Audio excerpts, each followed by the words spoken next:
the work that people will do to get to the ocean. They'll fight the traffic and the heat and the parking and the hot sand trying to get through the waves. And the ironic thing is, the ocean doesn't even really want us in there. That's what surfing is. Surfing is the ocean throwing us out of itself. You see? We keep trying to paddle in, and the ocean is saying, no, you don't. The ocean is like a nightclub, and the waves are bouncers tossing us out. The undertow's like the really mean bouncer. Instead of throwing you out, they take you in the back and rough you up a little bit.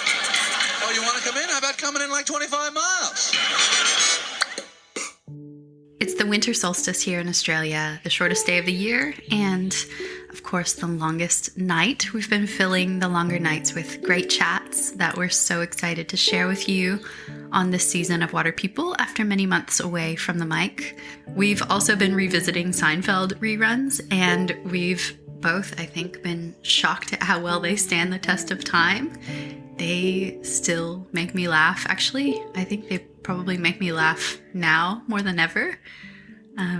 Definitely. I remember when we first met, you were not interested at all. You were like, oh, okay, old man. Isn't that what people watched like decades before you were born or something? I think it is an age appreciation. But also, the genius of Seinfeld for me is in the noticing of the mundane moments of life, but also noticing how simultaneously bizarre things we do every day are, like eating peas one at a time, or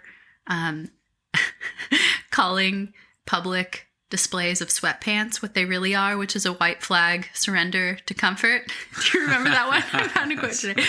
Jerry said in one episode, quote, "You know the message you're sending out to the world with sweatpants? You're telling the world, I give up. I can't compete in normal society. I'm miserable, so I might as well be comfortable." Yeah, well... We had that conversation today, which is why I brought it up. Yeah, that's true. Yeah, winter time, it brings out those urges. I have a bit of a wintry cold going on right now, so I didn't get in the ocean, but you did. Can you tell us what the ocean was like today? After many months of rain, we in our region are so grateful for clear water and some blue water. We live between very big river systems, and normally those river systems are quite clear as well. They still have health issues, but they're quite clear. But this year, with all of our record-breaking floods and what seemed like rain from November through till June, which is pretty accurate there. That's like, a good 5-6 months of rain. For us to now have the scintillating low light of winter and the warm sun that doesn't peel layers off your face when you've been out in the water for hours, and the long-groomed lines of swell, and also now, in just these last couple of weeks, our blue water back and migrating humpback whales, of which now there are tens of thousands that have recovered from nearly being wiped out here on the east coast of Australia, down in the hundreds left of their species in the 70s. We've now got something like 30,000 plus migrating. So I was surfing this morning at a nice little quiet nook, surfing alone and watching humpies breach out the back, and just feeling so grateful for this surfing life. And actually, I came in and bumped into a couple of people who just echoed that feeling so wonderfully as well. Even some crusty old calcified men who generally, complain that the tide's wrong, or the swell's not big enough, or it'll be better tomorrow, or it was better yesterday, were even saying, "Isn't it beautiful? Look at the colours and the sunlight, and it's bloody beautiful." So that was my morning. I've been slowly putting together the definitive Waterpeople reading list. A few people have asked for that, so I've been slowly collating books that we've loved and discussed on the podcast. Over this last break period, when we haven't been releasing podcasts, we've had the chance to read a bit more. We've both read Braiding Sweetgrass by Robin Wall Kimmerer. I'd love to have her on the podcast to talk about water. If anyone listening has a connection to her, please let us know. She's just such a treasure. And to echo that point that you were just mentioning, Davey, I wanted to quote Robin Wall Kimmerer. After all these generations since Columbus, she wrote, some of the wisest of native elders still puzzle over the people who came to our shores. They look at the toll on the land and say, the problem with these new people is that they don't have both feet on the shore. One is still on the boat. They don't seem to know whether they're staying or not. The same observation is heard from some contemporary scholars who see in the social pathologies and relentlessly materialist culture the fruit of homelessness, a rootless past.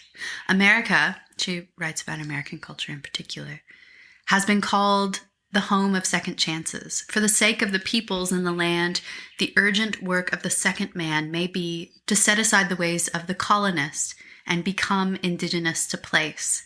But can Americans, as a nation of immigrants, learn to live here as if they were staying, as if we were staying, with both feet on the shore? Wow. Yeah. And surfing, a watery life, being water people, has this capacity to gift us or to offer us a sense of belonging. And that's a theme we explore in most of the 3 seasons up to this point. And when I was thinking about what central thread might be interesting for us to explore through our 4th season together, I also went to Dr. Robin Wall Kimmerer's book. She writes so beautifully about the gift economy. I have her book here, and I know you appreciated this quote too because you read the book before I did, and it was already circled, and I double circled your circle. Quote, from the viewpoint of a private property economy, the gift is deemed to be free because we obtain it free of charge at no cost. But in the gift economy, gifts are not free. The essence of the gift is that it creates a set of relationships. The currency of a gift economy is, at its root, reciprocity. In Western thinking, private land is understood to be, quote, a bundle of rights, whereas in a gift economy, property has a bundle of responsibilities attached. And underneath that, in green marker, you wrote, if waves are a gift, where is our reciprocity? Do you want to expand on that? Really holding me account to my scribbling in books there, Lauren. Well, I'm really happy that it struck a chord with you as well. And I feel as though our experience of growing food on a larger scale in the last couple of years has opened up a direct experience of the gift economy. In particular, just giving food away to friends who are overworked or to people who maybe are feeling a bit crook and need some really strong greens out of the ground and, vibrant, alive food. And just giving that to friends has felt really wonderful. But I have to say, inside of me, there was also the feeling that I was wanting to give food in order to strengthen our relationships as well. And so I kind of felt that I feel like that's why that quote really resonated for me was I feel like when I was giving food, especially last year in COVID times and lockdown times, to friends who are maybe a bit stressed or getting squeezed in some way, that it was a kind of holding out of my hand as well and going, I want to see you more. I want you to see me more because I don't want to feel so isolated from the world. I really missed hugs during that whole time when we couldn't hug each other. And then I also felt as though, this could create a sense for that other person of thinking of me sometimes as well. And maybe they'll think, Dave gave me all that food. Maybe I'll swing by when I've, picked a bunch of something from the land nearby or when I've gone diving and got some fish or whatever it is. So I have to say there's this feeling in me of it not being free. The gift is not free. And I love that she writes about that so clearly and that it's about the relationship between each other, between things. And that's just, of course, because we are who we are, it spills into the surfing experience. And in what way? Well, that was what I wanted to ask you, because that's my question. So I'm actually finally getting to wedge a question in there and send it back to you, because I wrote that down. Where does surfing fit with that thought? at the heart of the experience of surfing is the acceptance of the free and infinitely renewable resource that are waves, ocean waves. They come freely. We accept them, and we have nothing to show for it afterward except for, the sparkle in the eye. We talk about that a lot, I think. But if we shift our perception of that gift personally and as a culture, it seems like there's a real potential to build a deeper sense of community. And I think that that's already happening. But the way Robin Wall Kimmerer wrote about it made me think, wow, this slight nudge in a different direction of how we perceive what's happening here, that these waves come to the shoreline and they're coming all day, every day, for as long as we can imagine, and that they're ours to take. If we shift that slightly and think about what our responsibility is as water people who enjoy this relationship with a living system, what's our responsibility there? How do we reciprocate? Do we have a responsibility to reciprocate? It seems like we do. And so, as I do, I'm dodging the question and turning it back on many of the people that we'll interview this season. And one of those people is Tom Wegner. And one of his great expressions in his book, Surfboard Artisans for the Love, he speaks about his responsibility as a surfer is to pass it on, is to ensure that others have that opportunity, for joy and stoke and health and belonging. And he says that so many times in the book, it's so wonderfully. And so having Tommy as part of our guest list this season was really wonderful.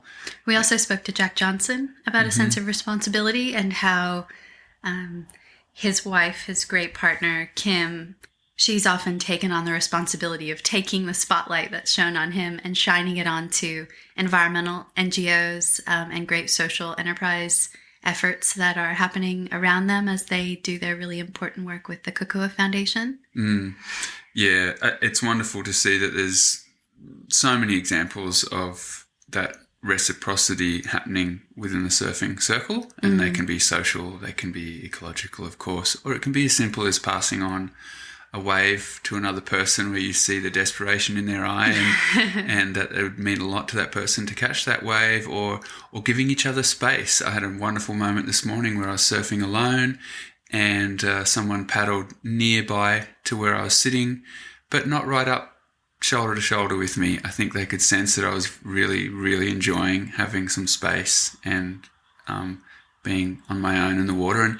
And that too is a really wonderful act. The not doing or the just creating space for each other is really wonderful as well, because I definitely feel as though a lot of us surf for that reason. We go to clear our heads, to stop the internal chatter in our minds and to not socialize sometimes.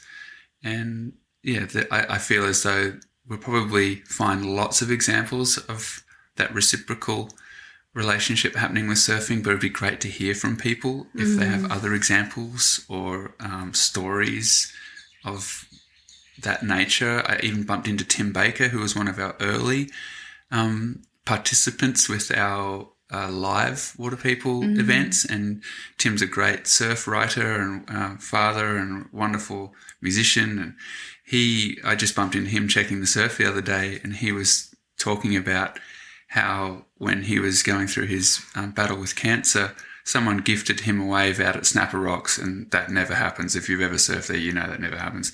But he was gifted this wave by someone who could have rode that wave and blocked him from catching one, but he got to ride it, and it was so therapeutic for him at a crucial time in his life. And then he said that the day before we caught up, he was surfing around here, and he passed a wave on to this lady who hadn't caught a good wave apparently in months and months and months, and really just needed to have a nice surf. And she got the wave, and her partner paddled over to Tim and said, "Mate, good on you. You don't know how much that wave meant to that woman. She is so stoked."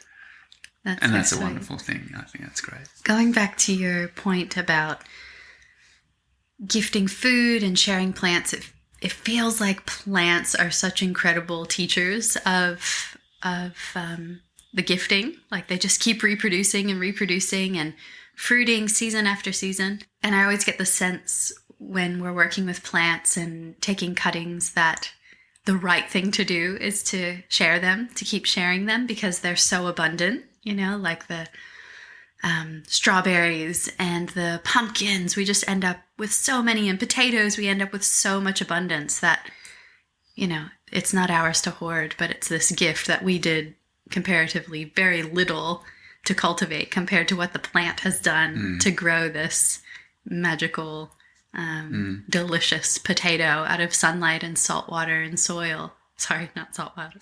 Yeah, no, that's totally appropriate. I can tell what's on your mind. I think we all do that from time to time. So with that in mind then, how do you feel about, doing this season of the podcast and the sharing nature of it and putting time into it? What's lighting you up about this?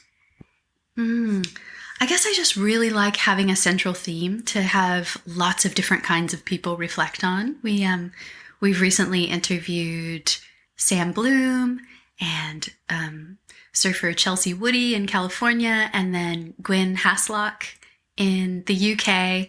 And these are people with wildly different life experiences and different perspectives who all share this common thread of being water people. And that's really the heart of why we come back to the podcast season after season, is that everybody has a great story to share. And it just feels like such a privilege to get to be privy to those intimate experiences that people hold with the water that also feel universal in many ways. Wonderful. That's good. What else is on your mind then, Lauren?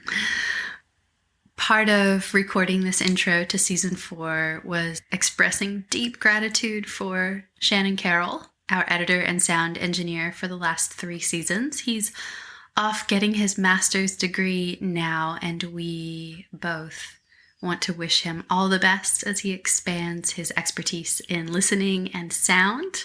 Our editor this season is a really good friend and excellent human, Tiffany Richmond. She's a voiceover artist, an editor, mom of 3, and also has a really excellent kids band called Poppy Galactic and the Beat. We were texting this morning, and she said that she currently needs a don't-dos list to manage the amount of projects on her plate, but we're really grateful to have her helping out with the podcast. So thanks for joining the team, Tiff. We've brought on a new sponsor this season, Sunbutter Skincare. They are a fantastic sunscreen that we've added to our kit, and they're helping to shift the paradigm of business by really committing their brand to the protection of people and the planet simultaneously. The owners, Tom and Sasha, are both scientists. One is a marine biologist, the other is a conservation ecologist, and they started Sunbutter out of a sense of duty to do right by the oceans that they were trying to protect in the rest of their working lives. So what follows here is a chat with them about the questions we should all be asking about our sunscreen choices, about the impacts of palm oil cultivation, nanoparticles, plastic packaging, and getting to the definition of what this nebulous term reef safe really means in terms of sunscreen. Wonderful. That's great.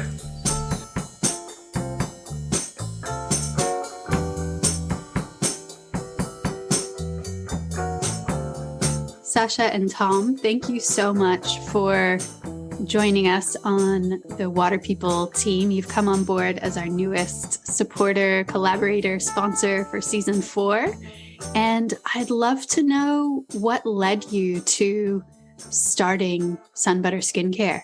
We started Sunbutter because Sasha and I working on an Ingaloo Reef, and we were just becoming aware of the damage that common chemical ingredients in sunscreens were causing to coral reefs, and research was starting to show that it was impacting other ecosystems, sort of like the temperate kelp forests and seagrass meadows we've got down on the Mornington Peninsula, and freshwater ecosystems, and turning up in marine life like dolphins and turtles. And it was pretty alarming and startling.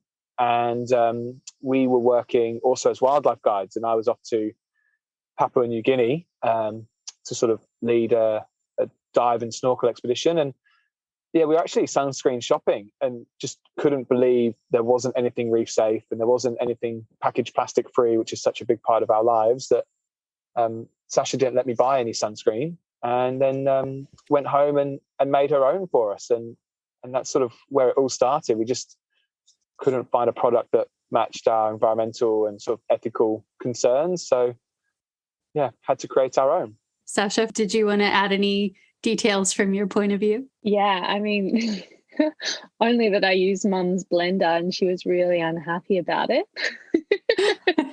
I was home for Christmas and giving it a swirl in the everyday blender, which didn't go down too well. So we've still got that blender, and that's the beginning of Sun Butter.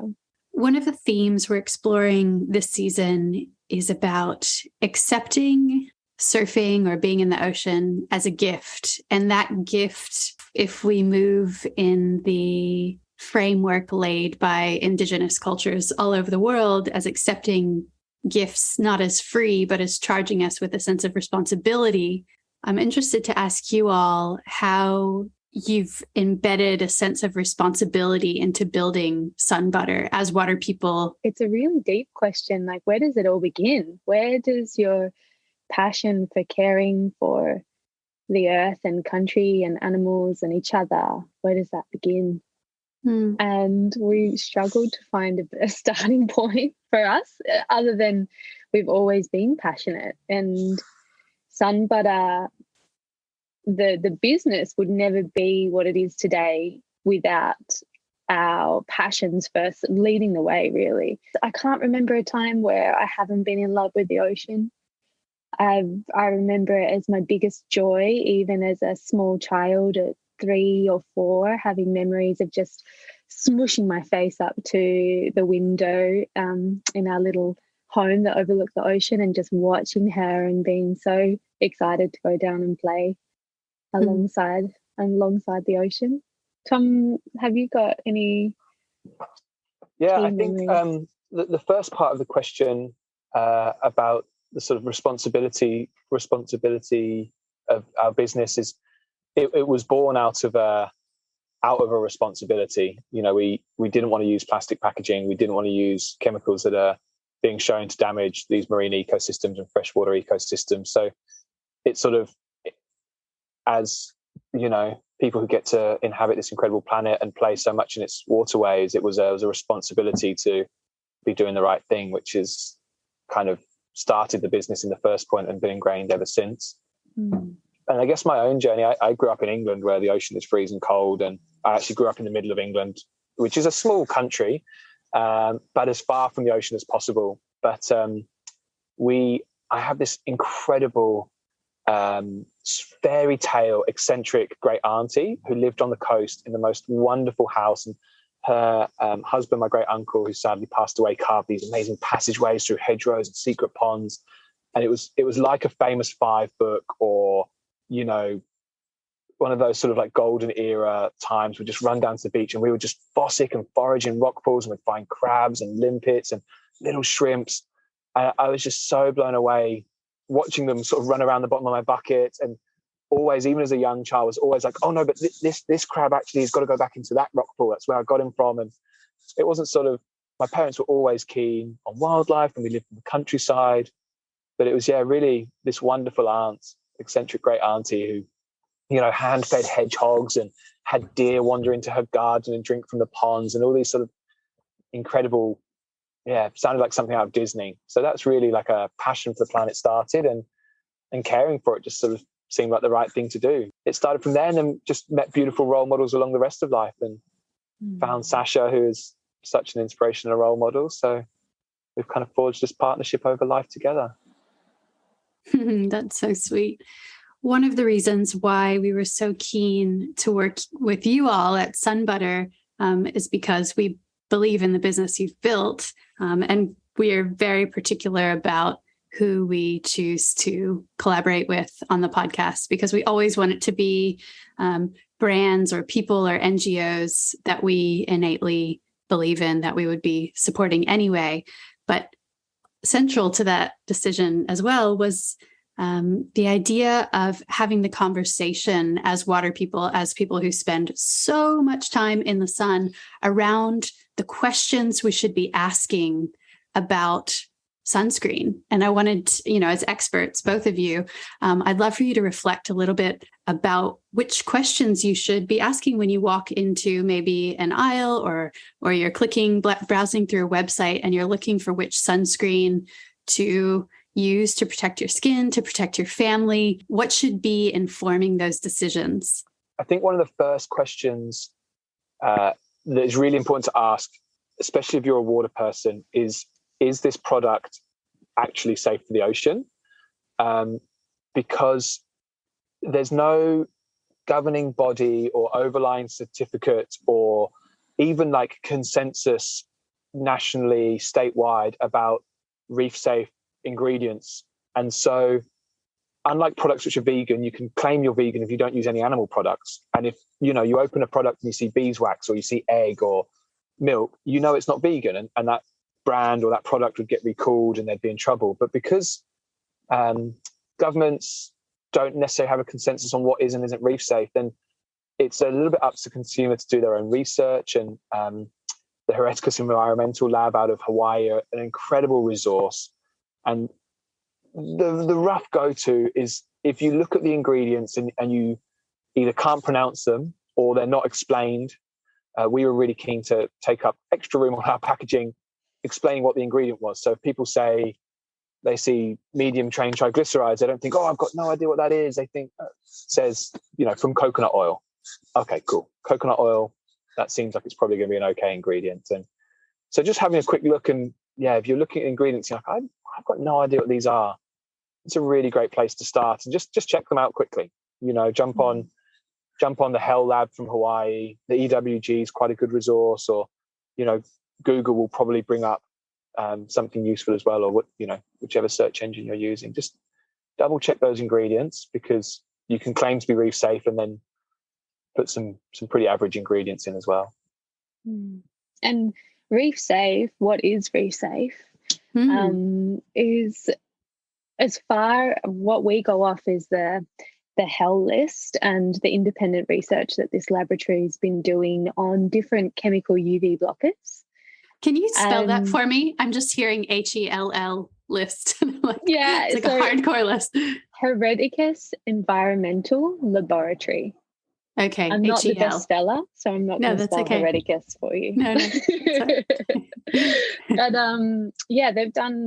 they've collated a lot of independent research on chemical UV blockers, and really what's showing up is that it's the chemical UV blockers that are doing the most damage to our ecosystems, be it freshwater or marine, as well as our bodies. And it's the EWG, the Environmental Working Group, who are focusing more on that independent research on human bodies, which is quite shocking and not what we set out to achieve. We were looking to protect environment more than thinking about our own health.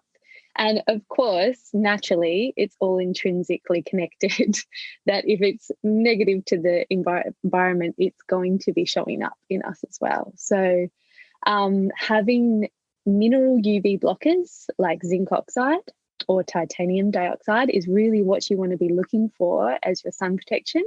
There's no need to add in any chemical UV blockers, which some companies do. And the idea of the chemical UV blockers is that they each block a narrow band of the UV spectrum. So if you get a sunscreen that's all chemical based, you'll have lots of different chemical UV blockers in there because they need an array of them to cover the UV spectrum. But zinc oxide and titanium dioxide block UVA and UVB. They cover the whole spectrum. So there's no need to be adding any chemicals. That's a really important point. I always think of those as physical barrier sunscreens. You can see it on your face. You know that the UV isn't getting through. And I went down the pathway of trying to start my own sunscreen brand quite a few years ago now. Similar to you, I couldn't find a sunscreen that I felt like was healthy and ocean safe enough. And I found some science that showed that chemical UV blockers have this tendency to degrade, to photodegrade, and can actually end up causing more damage than protection if you're not reapplying at the recommended rates. And as someone who's in the sun for hours and hours at a time, I thought, well, that's actually quite relevant to me. That might not be if you're only going into the sun for an hour or two, but if you're spending 6 hours in the water, you want to know that your sunscreen isn't going to be breaking down and actually reflecting more UV toward your skin. Absolutely. Yeah. Creating free radicals that are just being thrown throughout your skin cells. It's pretty wild. And I think I do remember reading, it's a few years ago now, so I hope that research is catching up. But the EWG were talking about 17 of the 19 chemical UV blockers have not been tested on humans. There's no research known to how they're actually affecting our bodies, which is very concerning. And it really drove us. It really drove Sunbutter. And circling back to, you know, this feeling of responsibility, we waited. We could have released a sunscreen that was reef safe and pretty good in plastic packaging 18 months sooner than releasing in our tins, but we continued to strive for the product being as holistic as possible in the current climate. And we're continuing to strive now, you know, with the palm oil free certification and tweaking little things here and there. Before we get to the palm oil free certification, I wanted you, just for transparency's sake, to clarify your packaging, why you've chosen what you've chosen, and how it's not quite plastic free, and the reasons for that, and why probably some other sunscreen brands who are claiming plastic free packaging may not be being completely transparent. We chose to package in recyclable and reusable aluminium, food grade aluminium tins. The reason being that the aluminium can be indefinitely recyclable, and 70% of the aluminium that's ever been mined is continuing to be cycled in use and recycled and used as different products. So in our minds, it's a product that can be also curbside recyclable in all of the shires and councils around the country. So that was really important. And we made sure that we didn't have stickers on the packaging. So that was a huge investment for us, especially when we first started to order 10,000 units so that it could be printed on and not stick it on. But then what makes it not completely plastic free is that on the inside of the lid there is an insert which is required by the Therapeutic Goods Administration to make sure that the sunscreen, which is classified as a medicine, is airtight and there's no oxidation happening when the tin is closed. So that's something that we thought we could tweak pretty quickly early on in the piece. And we tried with cork inserts to see whether that would block the air, but cork lets air in. We should have known that, but we're not big drinkers and didn't think about wine bottles. And cornstarch as well wasn't successful. And unfortunately, it's not something we can fix really quickly and test really quickly. Every time we formulate this new material to sit inside the lid, it takes 6 months of stability testing to know whether it has worked for the whole 3-year shelf life. So we're continuing to work on that, and we haven't found any suppliers who are doing either a compostable insert or any other non-plastic inserts to help block the air. So. Thank you for that. Thanks for that clarification. I think it's so fantastic that you've committed to this trajectory of, you know, being as plastic free as possible, and you've done such a wonderful job. I think part of changing our relationship with plastic is appreciating its really fantastic applications. It is a really wonderful and useful resource, and in this application, it does its job really well. And if we can minimize it and make it recyclable, then that's doing pretty well. Yeah, I just wanted to add something to how Sasha so beautifully explained it. It was really important. So sunscreen in Australia is classed as a medicine. And so there is no opportunity to refill packaging with sunscreen. And that was sort of really important. Well, this packaging is effectively single use in its intentional application. So if we can make that indefinitely recyclable, then that's brilliant. And then also that seal means that they can just be repurposed at home. Like we grow so many succulents in our tins, and we've got tins full of spices and ground coffee for when we're hiking and things like that. And it was really sort of another great chance to get people to look at their packaging, and instead of just throwing everything in the bin or the recycling bin, well, actually this little tin, it's going to be great to store my photography memory cards in, or it's going to be great to put those miscellaneous screws and nails that every household has, and you don't know what they're for, but one day you'll need them. And it was sort of like, well, let's make it as useful as possible so that hopefully customers love the sunscreen, reuse, repurpose that packaging, and then eventually it's like it's served everything it can to the customer, and then it can go into the recycling stream and be recycled indefinitely. So that was really important. You all have just become the world's first certified palm oil-free sunscreen brand. Can you talk us through what that means and why it was important to you? And maybe start with what palm oil is and why it's problematic. Yeah, I will definitely jump in if that's okay. This has been my little pet project for the last couple of years. So palm oil is derived from a fruit of the palm oil tree, and it is just an incredibly versatile product, oil, basically. If we have recognize, and it sounds innocuous enough, right? Like it's the oil from the fruit of a tree. How could that be bad? Absolutely. And also you're thinking palms, you're thinking coconuts, probably. You're like white sandy beaches, like, those beautiful spots in Fiji, Sri Lanka, Seychelles, all those spots that we perhaps see as a paradise. And if we recognize how useful plastic can be in some applications, like palm oil, it can just be used in everything from biofuels, cosmetics, shampoo, conditioner, cookies, crisps, chocolate, pet food, industrial uses. You can use it for everything, which is why it's become so popular and so widely used. The big problem with it is it grows especially well in tropical countries and places like Indonesia, Borneo, Malaysia. And that leads to huge clearing of these incredibly biodiverse, rich ecosystems of tropical rainforest, home to incredible biodiversity, keystone species like orangutans and Sumatran tigers and rhinos and things like that. And it just gets clear-felled for a monoculture of palm oil. A lot of the time doesn't benefit local community as well. A lot of the time is owned by a giant company who's not putting back. And, ecotourism generates so much more in jobs and revenue for local communities, or even sort of traditional subsistence way of life does than these palm oil monocultures do. So that's really sort of some of the bad things. We originally, when we launched, we were certified palm oil free back in 2018, and that was amazing.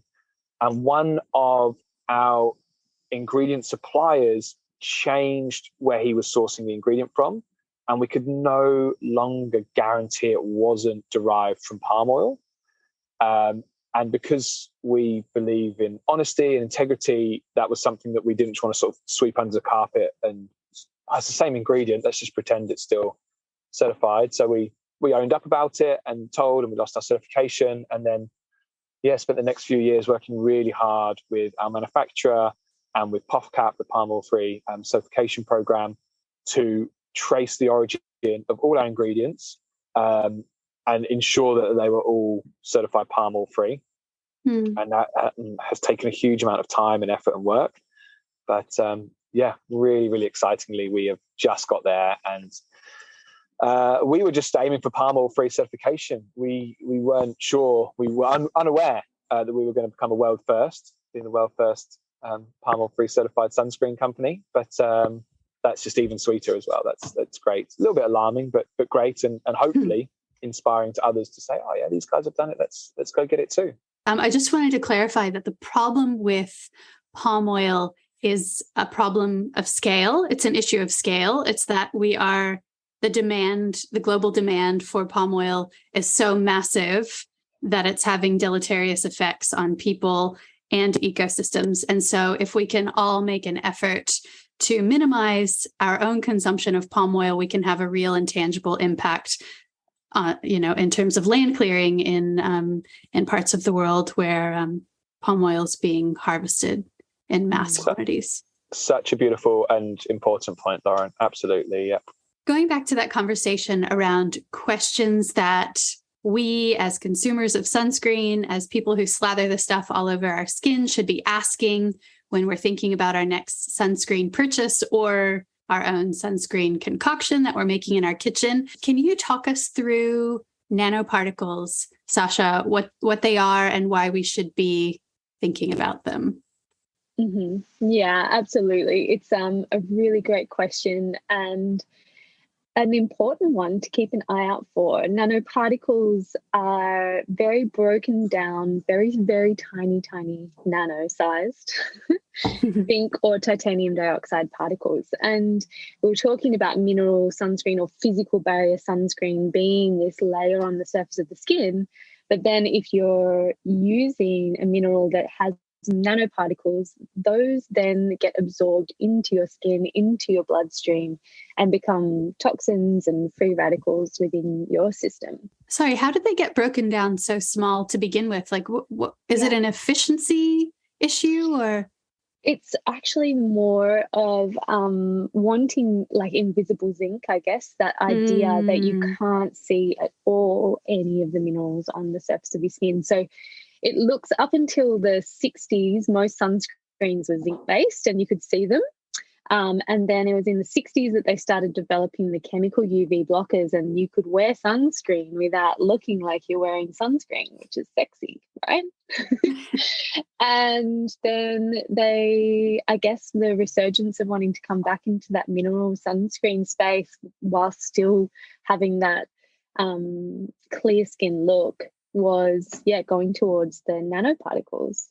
And it's a bit tricky here in Australia. It's a great conversation to have, but the TGA, our Therapeutic Goods Administration, don't actually acknowledge nanoparticles as a detrimental ingredient. So labeling it is not recommended, that it has no nanoparticles, because that's actually inferring that nanoparticles is detrimental for humans. So they don't want anyone to label nanoparticles or non-nanoparticles. Wow. I just wanted to clarify really quickly that the TGA is the equivalent of the FDA in the US, here in Australia. Another nanoparticle product that I wasn't aware of, which is incredible. I found out about this through the Plastic Soup Foundation at a conference. Some of the chemical-based sunscreens use sun spheres, which are nanoparticled plastic beads, and they add them to sunscreens to boost the UV protection out of the chemical blockers.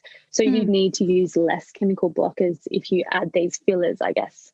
And these sun spheres are microscopic. It's something like 8 billion spheres could be in a 400 ml bottle. It's on our website. It's that we've talked about this, but and that is still allowed to be in products, sun spheres.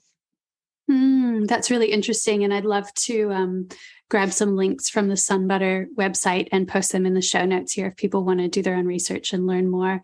On the topic of responsibility, just circling back, you all have embedded the idea of giving to your community, to environmental organizations into the heart of Sun Butter. Can you talk me through where those funds are going? I would absolutely love to do that. It's one of the greatest pleasures of running our small but super fun business is giving to charity. So we have a collaboration product, sort of a co-branded sunscreen tin with both Sea Shepherd and Surfrider Foundation now, and portion of proceeds from the sale of that go to those two organizations. And just love the work both of them do, sea shepherd out in the high seas and surf rider around the coastlines, sort of helping defend our beaches and our waves. We work with a company called Green Fleet in Australia, who plant native vegetation to offset all our carbon emissions.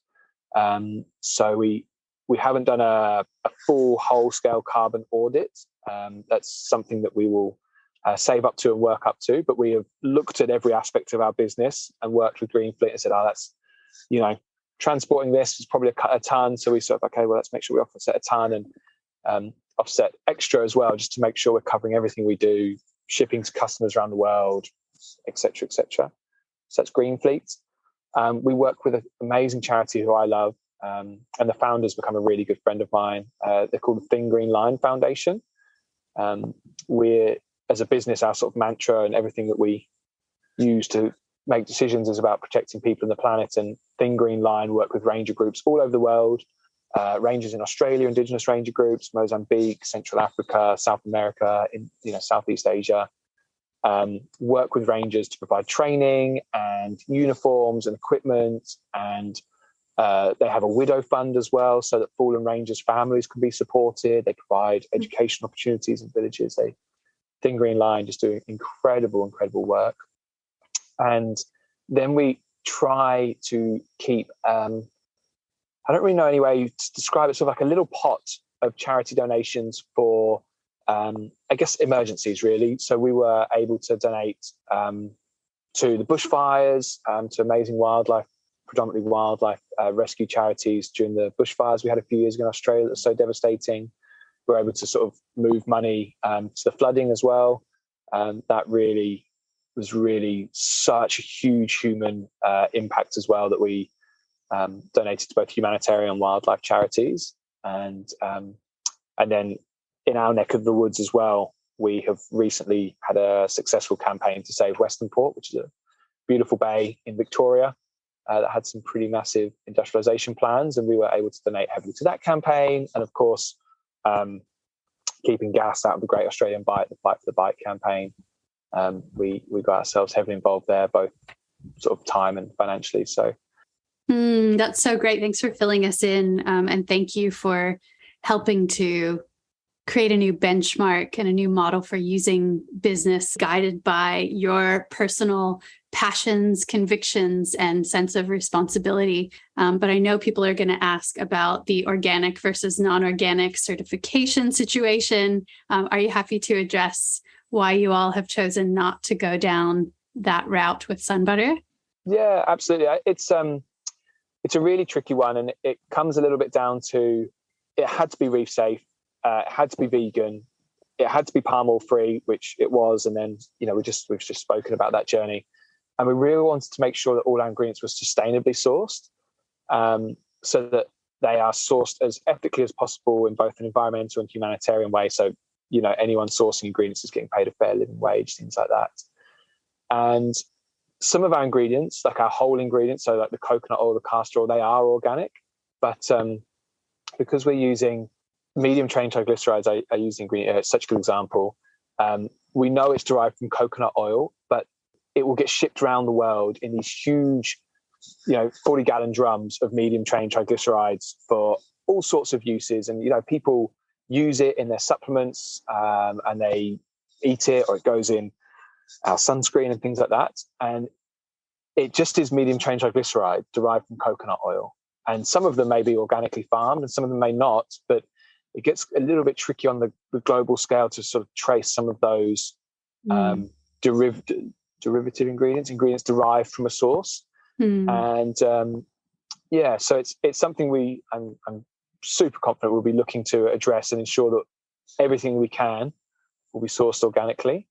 But for where we were and sort of what we wanted to achieve at the start, we were like, you know what, let's bring this product that we are so proud of and have worked so hard on. And, we all need things to keep us ticking along and working towards. So hopefully that'll be the next thing we achieve.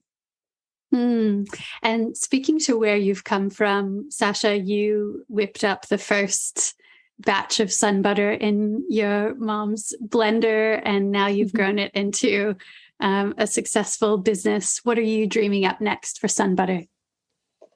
Oh, golly, what are we dreaming up next? There's so many dreams in the pipeline. Well, as we've touched on, we really want to work on that seal. As Tom's touched on, just like continuing to hone in on the ingredients. And we have a bit of a product range, a few other products coming out soon.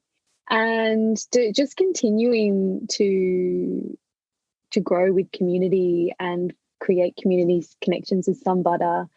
We just started a film grant as well, Storytellers Film Grant. I mean, we're storytellers at heart, and we love listening to stories. We love telling a good story. And we worked in Exmouth with a lot of amazing filmmakers and a lot of creative friends who often are just getting by with work, in advertising or whatever, and they have these amazing stories that they dream of sharing. And we thought, wow, as also through the pandemic, actually, we were very touched by how hard people in the arts were hit, closing down these gathering spaces which is their income and where they express themselves was really devastating. And we thought, well, our mantra is protecting people and the planet. We're doing a really good job and our best possible job at the planet section. What are we doing for people? And that was part of one of our offerings that we wanted to give out to the community.